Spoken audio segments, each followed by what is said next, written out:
Irmãos, amém? Glória a Deus.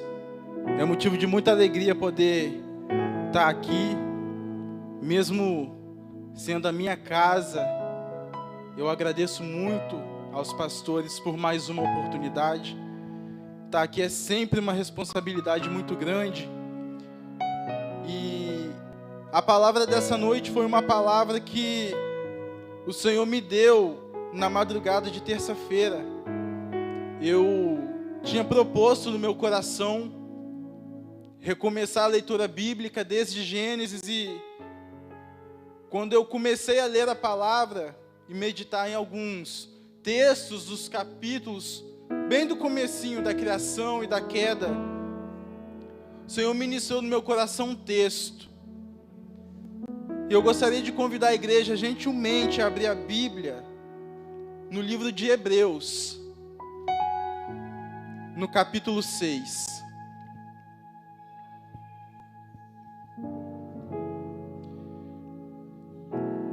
Esse texto de Hebreus é constantemente motivo de debate na boca de alguns, mas eu creio que com o entendimento do Espírito, com o discernimento que vem do céu, ele se revela diante de nós. Eu gostaria que nós lêssemos desde o primeiro versículo, amém? Aos irmãos que já encontraram, iniciaremos a leitura de Hebreus, capítulo 6, a partir do primeiro versículo. E diz assim, meus amados: pelo que, deixando os rudimentos da doutrina de Cristo, prossigamos até a perfeição, não lançando de novo o fundamento do arrependimento de obras mortas e de fé em Deus, e da doutrina dos batismos e da imposição das mãos, e da ressurreição dos mortos e do juízo eterno. E isso faremos se Deus o permitir, porque é impossível que os que já uma vez foram iluminados e provaram o dom celestial, e se fizeram participantes do Espírito Santo, e provaram a boa palavra de Deus e as virtudes do século futuro, e recaíram, sejam outra vez renovados para arrependimento. Pois assim quanto a eles de novo crucificam o Filho de Deus e o expõem ao vitupério, ou à vergonha em algumas versões.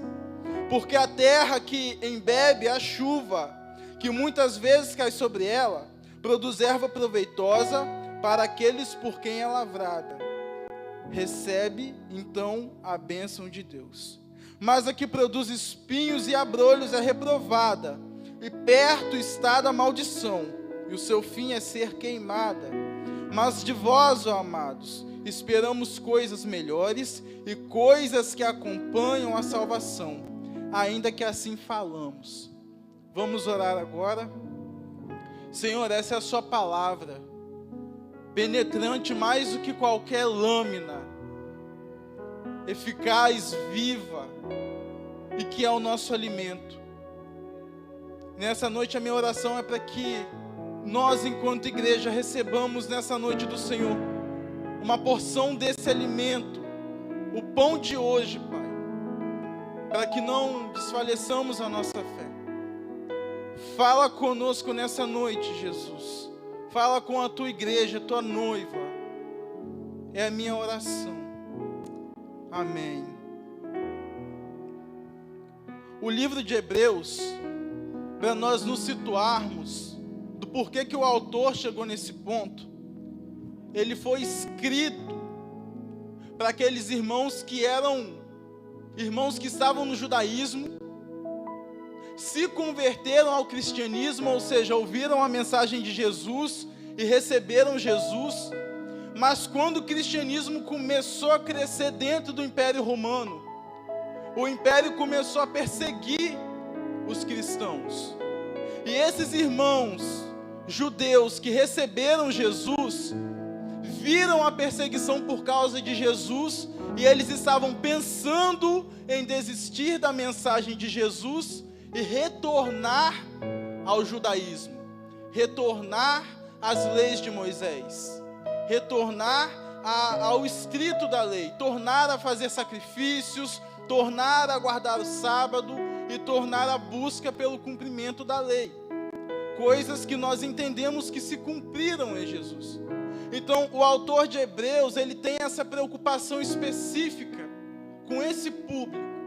Embora a perseguição fosse ampla, esse grupo de irmãos estava com isso em mente: nós vamos abandonar a mensagem do cristianismo e retornar ao judaísmo, porque o judaísmo ele não está sofrendo essa perseguição.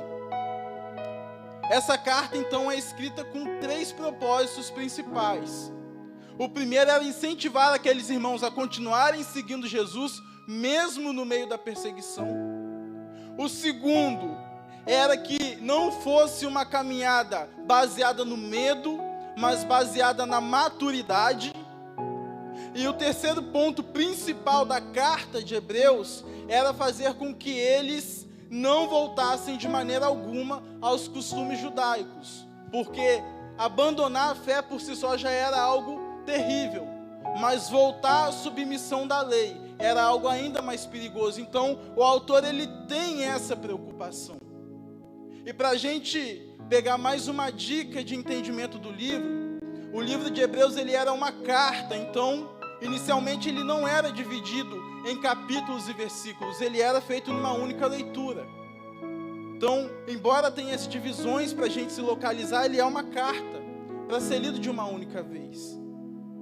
E quando a gente entende o propósito do livro, a gente chega no capítulo 6, quando ele vai falar a esses irmãos que já estavam frios na fé em Cristo Jesus. Eles estavam a um passo de retornarem ao judaísmo, e aí surgiu um impasse. Eu esfriei na fé em Jesus, eu estou prestes a dar um passo atrás, a voltar de onde eu vim. Se eu reconcilio com Jesus, eu aceito Jesus de novo? Eu preciso passar pelo discipulado de novo? Ou eu simplesmente volto de onde eu parei, e a partir do ponto em que eu parei, eu começo a ser edificado? E o mais legal é que, embora o contexto fosse cultural para o povo judeu, essas perguntas também são recorrentes a nós quando a gente peca, ou quando a gente se esfria, ou quando por alguma razão nós nos sentimos distantes de Deus.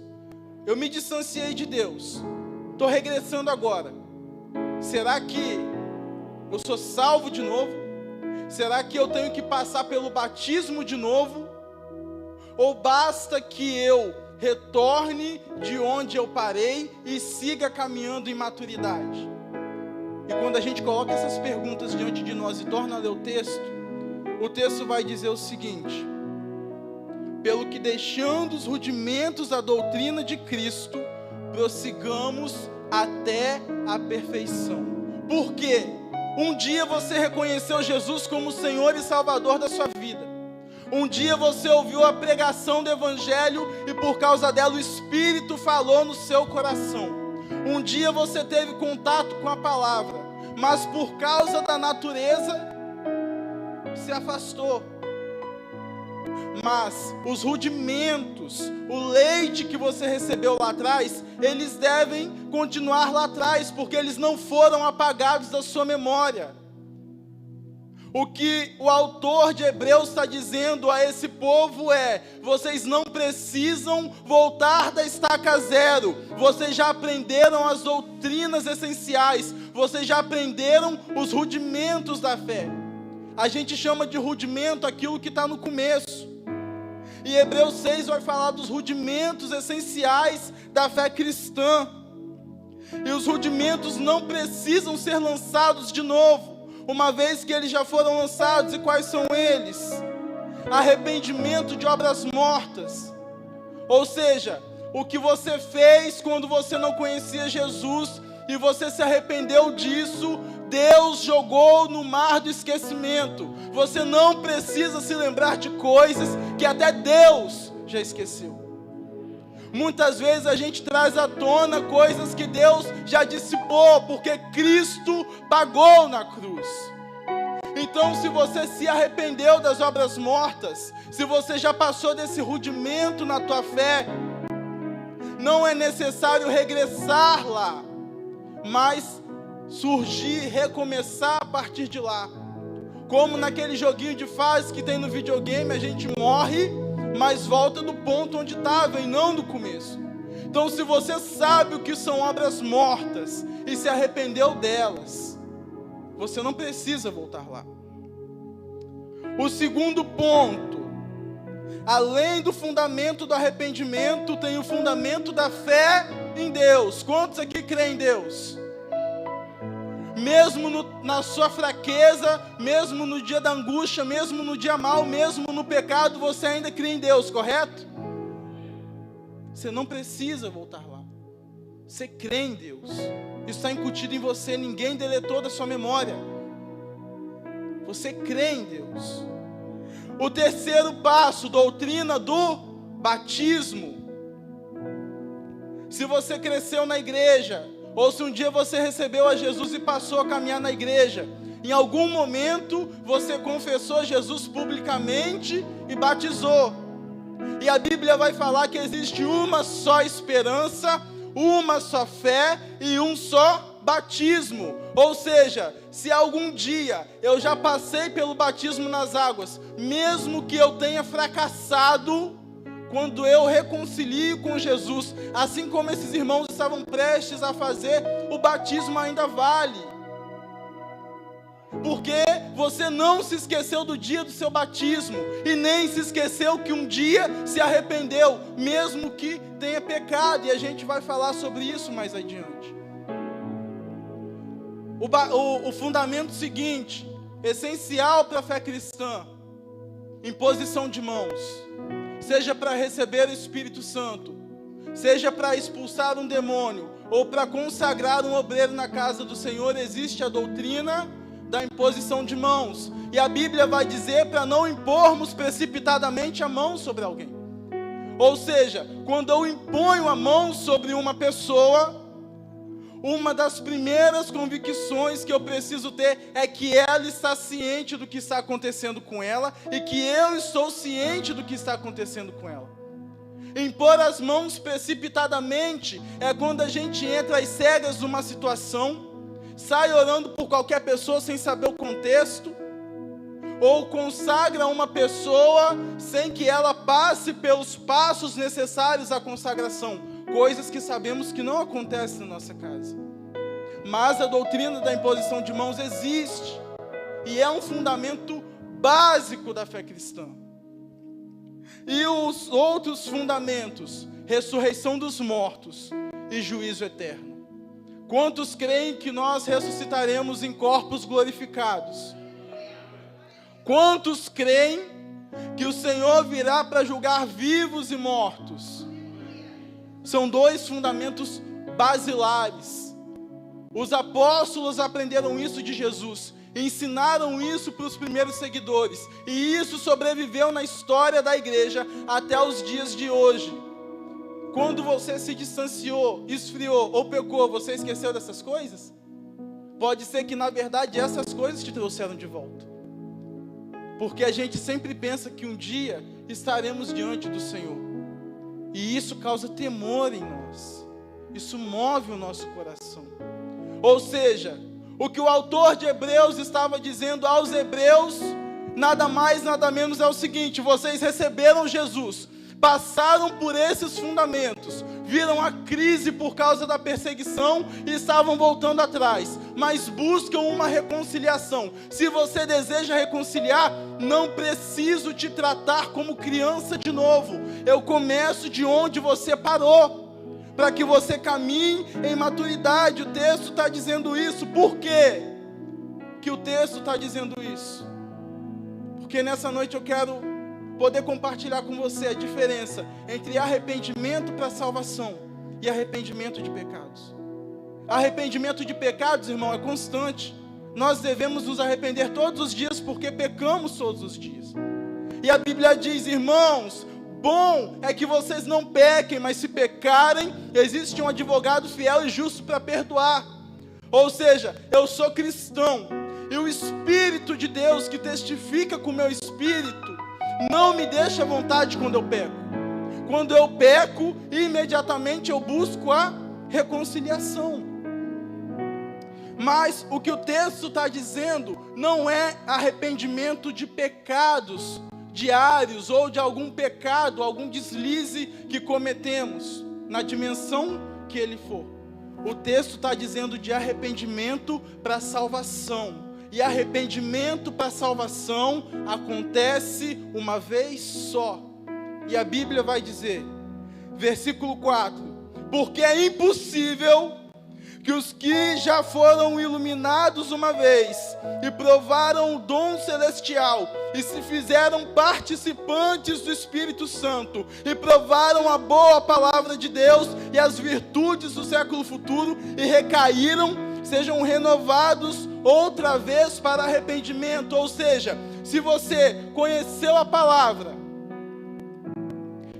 que significa ter contato com as Escrituras, ou se você foi uma vez iluminado, ou seja, a luz de Deus atingiu você, assim como ele disse, haja luz em Gênesis, e assim como Jesus foi a luz que brilhou nas trevas na palavra de João, quando Deus iluminou você, ele não disputou queda de braço com você, ele te encontrou porque queria te salvar. E ele não estava indeciso quando fez isso, e nem foi um acidente dele quando ele fez isso.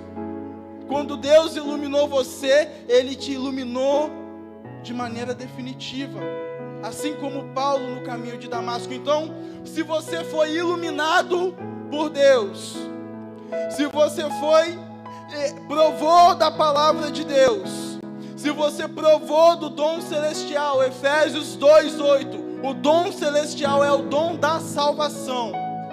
Pela graça sois salvos e não por obras, para que ninguém se glorie, e isso não vem de vós, é dom de Deus. Ou seja, se você já provou esse dom celestial, e se você provou, fez parte do Espírito Santo, que significa congregar em uma igreja, porque a igreja é unida pelo Espírito através do vínculo da paz. Se você já provou dessas 4 coisas e caiu, ou isso vai mostrar que você teve um encontro legítimo no desejo de reconciliar-se com Deus, ou isso vai mostrar que você nunca teve um encontro legítimo, porque a Bíblia vai dizer, é impossível que a pessoa que passou por esses 4 passos, foi iluminada, provou o dom celestial, foi participante do Espírito e provou da boa palavra de Deus, é impossível que ela seja renovada outra vez para arrependimento de salvação. Aí a pessoa cai. E essa é uma das perguntas mais pertinentes da nossa vida. E se essa pergunta um dia não moveu a sua consciência, pode ser que um dia ela mova. Mas quando isso acontecer, eu quero que você se apegue nesse texto. Todo mundo aqui já se perguntou, será que eu sou salvo mesmo? Porque eu amo Jesus, eu amo a palavra, eu amo as coisas do Senhor, mas eu peco. Eu amo congregar, eu amo louvar, mas eu peco. Será que eu sou salvo mesmo? Ou isso é um jogo de consciência? Irmão, Deus não fala primeiro na nossa consciência. Deus fala primeiro no nosso espírito. O que nós temos de informação da parte do Senhor não é informação meramente filosófica, não é informação meramente teológica, são coisas reveladas no nosso espírito, porque o Espírito de Deus testifica com o nosso espírito que nós somos filhos de Deus. A palavra diz isso. Quando o Senhor quer comunicar alguma coisa com você, Ele vai no teu espírito primeiro. Naturalmente isso vira uma informação que atinge a nossa consciência, que atinge o nosso coração. Mas a maior distinção relacionada às coisas de Deus é que as coisas de Deus primeiro movem no nosso espírito. E aí a gente se fez essa pergunta, né? Vamos imaginar que todo mundo aqui veio nessa noite com essa pergunta no coração. Será que eu sou salvo mesmo? Ou será que não? Será que eu encontrei Jesus de verdade ou será que não? E aí nós seguimos a leitura do texto, lembrando do que o texto diz até aqui. O texto diz que se eu tive um encontro com Jesus, mas eu caí, e eu estou desejando agora reconciliar, ou esse passo de reconciliação vai me trazer para perto de Deus, ou ele vai me repelir. Versículo 7, acompanhe comigo a leitura, meus amados. Porque a terra, que embebe a chuva que muitas vezes cai sobre ela, e produz erva proveitosa para aqueles por quem é lavrada, recebe a bênção de Deus. Mas a que produz espinhos e abrolhos é reprovada, e perto está da maldição, e o seu fim é ser queimada. E aqui tem algumas informações. Antes da gente dar um passo adiante, eu quero compartilhar com você. O autor da carta, ele vai usar essa metáfora. Ele vai falar: vocês querem saber se uma pessoa é salva ou não é salva? A terra que é embebida pela chuva, ela vai revelar o que tem nela. É o título do sermão nessa noite. A chuva expõe a terra. Mas para isso eu quero gastar alguns minutos com você, investir, te explicando o que simboliza a chuva nesse texto, o que simboliza a terra, o que é a boa erva e o que é o abrolho. E para isso a gente precisa voltar em Gênesis, que era a palavra que eu estava lendo quando o Senhor me lembrou desse texto. O autor vai dizer que a terra, quando ela é embebida muitas vezes pela chuva, ou ela vai produzir boa erva, ou ela vai produzir espinho. E a primeira menção de boa erva na Bíblia é em Gênesis. Sabe em qual solo? Dentro do jardim. E dentro do jardim o homem tinha comunhão com Deus, era perfeito em seus caminhos, e tudo que ele fazia frutificava. Então a terra que produz a boa erva é o homem dentro do jardim, é o homem em comunhão com Deus. Simplificando, a terra que produz a boa erva é o homem salvo. E a primeira menção da terra que produz abrolhos e espinhos na Bíblia também é em Gênesis, fora do jardim. Quando o homem e a mulher pecam e eles são expulsos do jardim, Deus vai chamar a serpente, a mulher e o homem para uma reunião, e ele vai dizer: serpente, você é maldita, vai rastejar pela terra, porém inimizade entre ti e a mulher, ela te ferirá a cabeça, mas você ferirá o calcanhar dela. A mulher, ele vai dizer: estou multiplicando grandemente as tuas dores de parto, e antes que você diga que para não sentir dor de parto não vai se relacionar, eu te digo outra coisa: o seu desejo será para o teu marido, e ele te dominará. Mas para o homem, o sermão é maior. Quando ele vira para Adão, ele fala: Adão, maldita é a terra por causa do teu pecado, e a partir de agora ela produzirá espinhos e abrolhos. Ou seja, a terra que produz a boa erva é o homem dentro do jardim, o homem em comunhão com Deus e salvo. Mas a terra que produz espinhos e abrolhos é o homem fora do jardim, sem comunhão com Deus e com pecado. E a chuva é a intervenção de Deus na vida do homem. A primeira vez que chove na terra é no dilúvio. Vocês vão ver Gênesis dizendo explicitamente: e naqueles dias não chovia sobre a terra e nem tinha ninguém que a lavrasse, mas um vapor subia da terra e a regava. Mas no dilúvio é a primeira vez que chove. Deus abre as comportas do céu e a chuva cai, como justiça de Deus sobre o pecado do homem. Se nós olharmos os dias da criação, nós vamos ver o Senhor criando no primeiro dia, a Bíblia vai dizer: e viu o Senhor que era bom. E todos os outros dias a Bíblia vai dizer que o Senhor criava, parava e dizia: olha, o que eu criei é muito bom. Mas o único dia que a Bíblia não diz que o que Deus criou era bom, que Ele não olha e fala: isso é bom, é no segundo dia. Porque no segundo dia Deus faz separação de águas e águas, e Ele sabia que a água que ele estava separando no firmamento era a água do dilúvio. Então, quando ele olhou, ele não disse que aquilo era bom, porque ele sabia que as águas que ele estava reservando eram as águas da primeira chuva que cairia sobre a terra. E para validar essa informação, de que a chuva muitas vezes simboliza a ação de Deus no pecado do homem. Quando Acabe peca, o Senhor cessa a chuva. E em muitas outras circunstâncias, a Bíblia vai dizer que não chovia por causa do pecado do povo.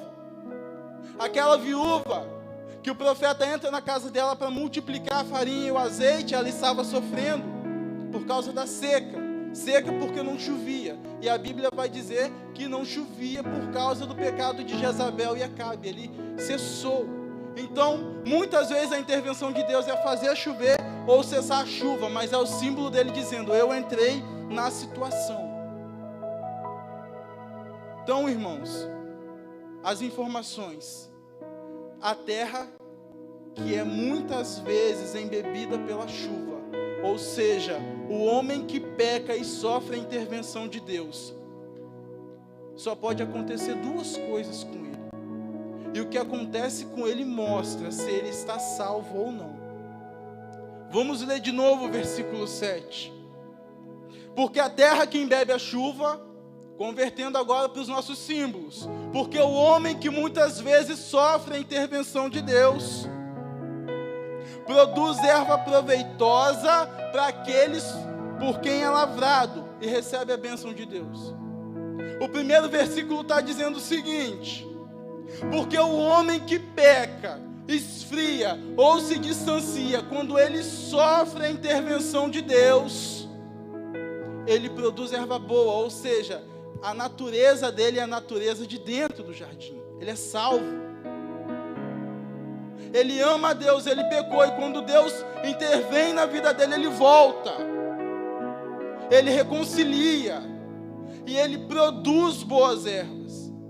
Quando João Batista está repreendendo os fariseus, ele faz o seguinte: vocês estão pecando.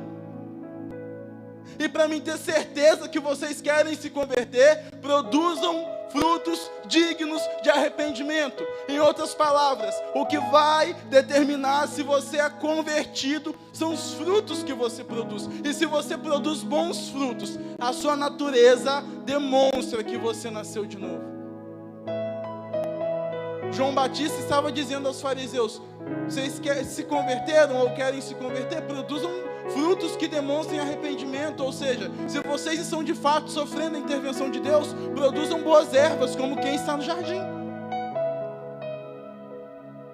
E aí segue-se o texto: mas a terra que produz espinhos e abrolhos é reprovada, e perto está de ser queimada. Os irmãos entendem até aqui a comparação? Para simplificar, imagine que essas duas caixas aqui na frente são duas pessoas. As duas estavam no mesmo culto e receberam Jesus na mesma oportunidade. E as duas toparam participar do discipulado com o pastor Everaldo. E elas aprenderam os rudimentos do começo do texto. Elas aprenderam sobre arrependimento de obras mortas, fé em Deus, batismo, imposição de mãos, ressurreição de mortos e juízo eterno. As duas. E as duas batizaram no mesmo dia.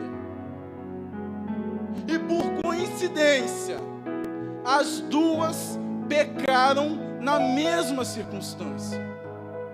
Uma pecou na quinta e a outra pecou na sexta. E no sábado elas ligaram para o pastor falando: pastor Klein, amanhã eu preciso entrar no seu gabinete. Então nós temos duas pessoas que conheceram Jesus e as duas pecaram. E cada uma por sua vez entrou no gabinete do pastor. E foram aconselhadas pelo pastor e pelos presbíteros da igreja, que significa, simboliza a intervenção de Deus na vida de cada uma delas. Vocês sabem o que acontece após isso? Uma dessas pessoas vai começar a produzir boas ervas. Isso é, essa primeira pessoa, ela de fato se converteu, ela recebeu Jesus, ela caiu, mas ela foi disciplinada, entendeu o que era em amor, reconciliou-se com Jesus, e agora a igreja olha para ela e ela está produzindo boas ervas. Mas a segunda pessoa entrou no gabinete, e quando o pastor falou do pecado dela, ela se enfureceu completamente. O pastor está intervindo demais na minha vida, está falando muito de mim. E aí o que ela faz? Ela passa pelos processos, e quando a chuva vem sobre a terra dela, ela começa a produzir espinhos e abrolhos, ou seja, a natureza dela revela que ela nunca teve um encontro de fato. Ela some da igreja, o pecado que começou como uma pontinha, torna cada vez maior, progressivamente essa pessoa não congrega mais, e as notícias que a gente passa a ter dela é de uma pessoa que cada vez mais está afundando no pecado, porque a chuva de Deus caiu sobre a terra das duas, no gabinete do pastor, e uma por causa da chuva foi exposta, frutificou, mas outra por causa da mesma chuva saiu da igreja. Por quê? Porque o pastor é ruim? Porque a doutrina da igreja é pesada? Não, porque a chuva expõe a terra. Respondendo a pergunta de todos nós, será que eu sou salvo? Vamos mudar um pouco a pergunta. O que você faz quando você peca? O que você faz quando você peca? Isso é o que determina se a sua vida está arraigada em Jesus ou não. Porque um dia, Davi deveria estar na guerra, mas ele estava no terraço, e do terraço ele viu uma bela mulher, Batseba, e ele levou ela para o palácio, coabitou com ela, engravidou ela, foi colocar a sujeira debaixo do tapete, matou o marido dela, e o profeta Natan chegou na casa dele, e o profeta Natan contou uma história para ele, e ele, sem saber que a história era por causa do pecado dele, proferiu uma sentença, e essa sentença recaiu sobre ele. Mas quando Natan disse: Davi, você pecou, Davi correu e escreveu o Salmo 51. Cria em mim, ó Deus, um coração puro, e renova em mim um espírito reto e inabalável. Quando Davi pecou, ele não correu da presença do Senhor, ele foi para os pés do Senhor, e ele falou: Senhor, torna a mim a alegria da minha salvação. No íntimo de Davi, ele sabia que ele tinha cometido atrocidades, e a alma dele não podia se alegrar. Se alguém dissesse para ele: Davi, o Senhor é contigo, ele dificilmente concordaria. Mas ele não orou pela salvação, porque ele já tinha passado por todos os processos. Davi foi iluminado pelo Senhor. Davi teve comunhão no templo. Davi provou o dom celestial. E Davi conhecia a palavra, não apenas conheceu, como contribuiu para ela. Ou seja, Davi não voltou da estaca zero, ele não falou: torna-me a salvação. Ele falou: torna-me a alegria da salvação. Eu tenho convicção que o Senhor me salvou, mas eu não consigo me alegrar na salvação por causa do pecado. Essa pergunta parece tão complicada, mas ela tem uma resposta, irmãos. Como saber se eu sou salvo? Quando você pecar e a intervenção do Senhor vier sobre a sua vida, você vai produzir boas ervas, porque você conhece a palavra do Senhor, você provou o dom celestial da salvação, você está em comunhão com a igreja, e a luz do Senhor raiou sobre a sua vida. O Senhor te transportou de um reino de trevas para um reino de luz. E eu quero terminar com o mesmo verso que o autor de Hebreus fala na sequência. ele vai falar: eu estou dizendo essas coisas podem parecer duras, né? Duas pessoas, ambas provam do Senhor, ambas conhecem os fundamentos, pecam, uma sai e a outra volta. Uma tem a natureza de boa erva e a outra tem a natureza de espinhos e abrolhos. Mas de vós, amados, esperamos coisas melhores e coisas que acompanhem a salvação.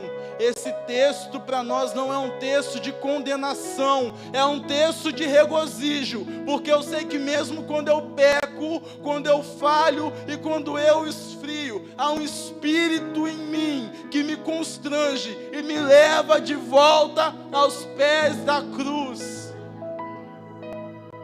Quando eu deslizo, quando eu erro, quando eu peco, quando eu cometo atrocidades, o Espírito de Deus me constrange. E se eu estou sujo, tem o sangue que me lava.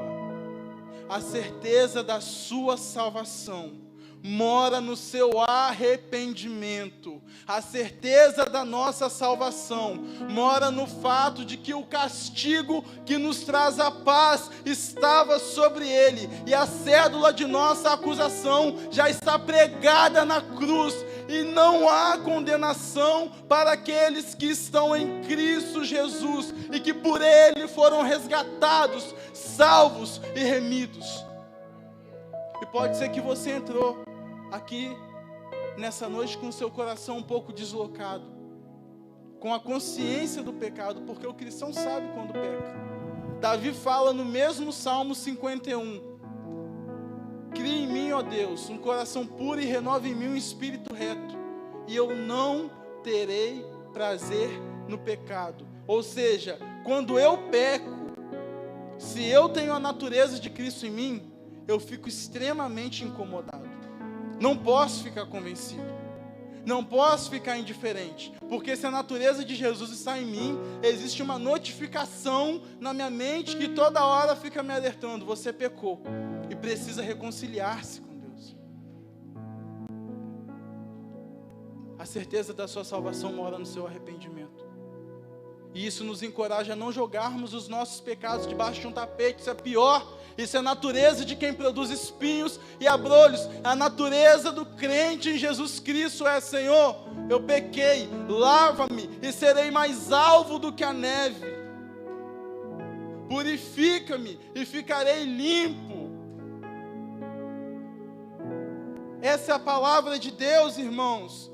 Mas de vós, amados, esperamos coisas melhores. O que são as coisas melhores? O que eu pequei hoje, o meu pecado de hoje, não é o pecado de amanhã, porque eu me arrependi dele, e ele não pode ser recorrente na minha vida. De vós, irmãos, esperamos coisas que acompanham a salvação. E o que acompanha a salvação? A gente pode listar várias, mas vamos ficar, por exemplo, com as coisas que o próprio texto apontam. Coisas que acompanham a salvação. O cristão sente vontade de congregar, diferente do que produz espinhos e abrolhos, que parte em retirada na primeira oportunidade. O crente em Jesus Cristo tem prazer em congregar. Segunda coisa que segue ao salvo: ele prega a palavra que um dia o salvou. Terceira coisa que segue ao salvo: ele é alguém que está todo dia caminhando rumo à maturidade. Porque esse é um texto que é muito explorado em Hebreus. No começo aqui, no capítulo 5, se a gente voltar um pouco, o autor de Hebreus, ele está até falando num tom um pouco zangado. Ele está dizendo: olha, eu queria dizer para vocês algumas coisas um pouco mais profundas, mas vocês ainda se comportam como quem está bebendo leite. Ou seja, a gente quer dar um passo mais fundo para falar de salvação, mas não conseguimos sair dos rudimentos. É hora de sair dos rudimentos. Já sabemos sobre batismo, já sabemos sobre o juízo, já sabemos que teremos corpos ressurretos e glorificados. É hora de dar um passo além. e de caminhar rumo à maturidade. Esse é o maior apelo de Hebreus. Vocês não precisam voltar a que um dia vocês foram, porque Jesus é um sacerdote excelente, perfeito, não segundo a ordem de Arão, que tinha que constantemente oferecer um sacrifício sobre o altar, mas segundo a ordem de Melquisedeque, que sem pai, nem mãe, nem descendência, foi um sacerdote. E Jesus é sacerdote eterno. Ele foi a última Páscoa, o Cordeiro perfeito. Por isso que o texto vai dizer que quem acha que tem que aceitar Jesus de novo, é como se estivesse pregando Jesus na cruz de novo. E o verdadeiro cristão não crucifica Cristo outra vez, porque Ele foi um sacrifício definitivo, perfeito. Ou esse sacrifício te alcançou, ou ainda não. Mas a nossa caminhada, quando a gente tropeça, não é para trás, é para frente, é rumo à maturidade. De nós esperamos coisas maiores e coisas que seguem a salvação. Quantos entenderam a palavra de Deus essa noite, meus irmãos? Fica de pé, vamos fazer uma oração.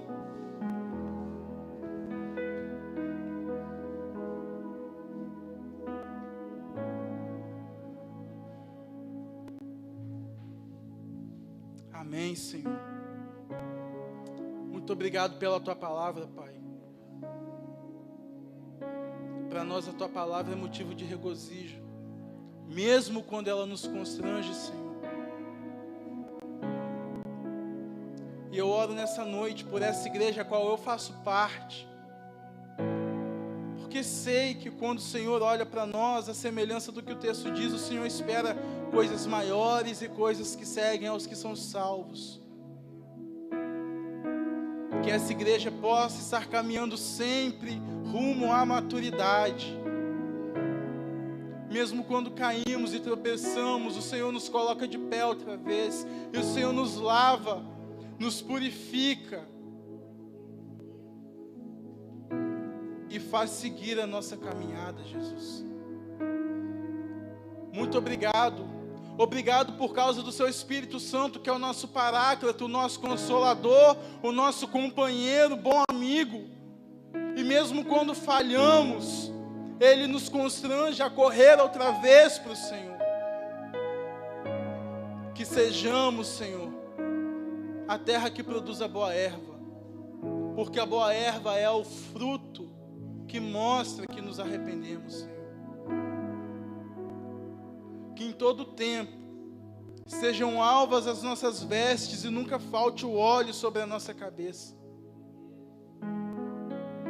Que em todo tempo a nossa caminhada seja rumo ao alvo, que é Jesus Cristo, o autor e consumador da nossa fé. E o fim da nossa fé é a salvação da nossa alma. Nós não temos fé no Senhor por causa de dinheiro, nem por causa de posse, nem por causa de fama, nem por causa de bem-estar. Nós temos fé no Senhor porque o fim dessa fé que temos no Senhor é a salvação da nossa alma. Cremos no Senhor como Redentor, resgatador, remidor da nossa alma, Jesus. E no fim da nossa jornada nós te veremos face a face. E assim como nós ansiamos por esse encontro, sabemos que o Senhor anseia também. Por isso, quando caímos, o Senhor nunca nos coloca na estaca zero, mas nos coloca para caminhar de onde estávamos, porque o Senhor quer nos encontrar o quanto antes. E nós somos gratos por isso, por causa do caminho que o Senhor preparou de antemão para que nós caminhássemos sobre ele. E esse caminho é Jesus Cristo. Muito obrigado por isso, obrigado por amar tanto a Tua igreja, Jesus. O Senhor é bom, o Senhor é bom, muito bom. Amém, Jesus, amém. Irmãos, eu agradeço a minha oportunidade nessa noite. Que o Espírito Santo possa falar melhor ao coração de cada um.